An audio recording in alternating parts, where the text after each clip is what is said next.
मध्य प्रदेश में 2 चरणों में 12 संसदीय सीटों पर चुनाव हो चुके हैं। सीटों पर उतरे प्रत्याशियों द्वारा चुनावी खर्च का हिसाब चुनाव आयोग को देने का सिलसिला जारी है।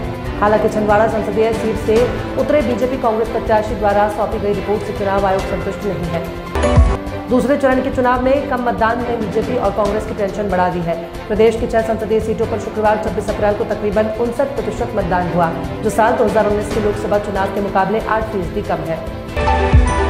आरएसएस प्रमुख मोहन भागवत ने रविवार को कहा कि संघ परिवार ने कभी भी कुछ समूहों को दिए गए आरक्षण का विरोध नहीं किया। हैदराबाद में एक शैक्षणिक संस्थान में एक कार्यक्रम को संबोधित करते हुए भागवत ने कहा कि संघ की राय है कि जब तक जरूरत हो आरक्षण बढ़ाया जाना चाहिए। इलाहाबाद उच्च न्यायालय ने पूर्व सांसद धनंजय सिंह को अपहरण और फिरौती के एक मामले में मिली सजा पर रोक लगाने से शनिवार को इनकार कर दिया। हालांकि उच्च न्यायालय ने उनकी जमानत मंजूर कर ली। न्यायमूर्ति संजय कुमार सिंह ने धनंजय सिंह द्वारा दायर आपराधिक अपील पर यह आदेश पारित किया। अयोध्या पुलिस ने बीएससी नर्सिंग में एंट्रेंस एग्जाम में सॉल्वरों को बैठकर छात्रों से लाख रुपए लेकर एडमिशन का दावा करने वाले एक गिरोह का खुलासा किया।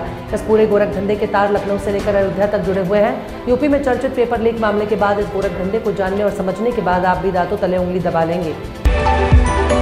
मंत्री ओम प्रकाश राजभर घोसी में अपने बेटे और एनडीए प्रत्याशी अरुण राजभर के लिए चुनाव प्रचार कर रहे थे। इसी दौरान उन्होंने कहा कि घटक दल के लोगों को थाना, ब्लॉक, तहसील और जिले में कोई समस्या हो तो हमें याद करें। इतना सुनते ही वहां उपस्थित लोगों ने मंत्री ओम प्रकाश राजभर की वाहवाही की।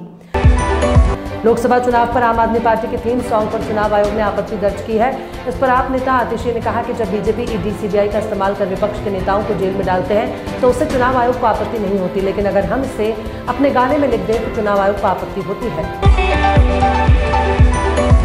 भारत में पिछले कुछ वक्त से सोने की कीमतों में जबरदस्त बढ़ोतरी देखने को मिल रही थी, लेकिन बीते कारोबारी हफ्ते में सोने की कीमतों में बड़ी कमी देखने को मिली है। वायदा बाजार यानी MCX पर सोना पिछले 10 दिनों में भीतर ही 2500 रुपए तक सस्ता हो गया।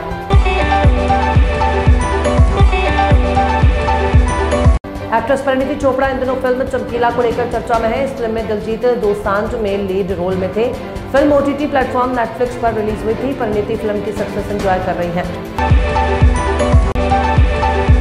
IPL 2024 में तूफानी बैटिंग में धमाल मचा रहे राजस्थान रॉयल्स के कप्तान और विकेट कीपर बल्लेबाज संजू सैमसन को लेकर इंग्लैंड के पूर्व दिग्गज केविन पीटरसन ने बड़ा दावा किया। पीटरसन ने स्टार स्पोर्ट्स पर कहा कि अगर मैं सेलेक्टर होता तो संजू सैमसन को जरूर चुनता।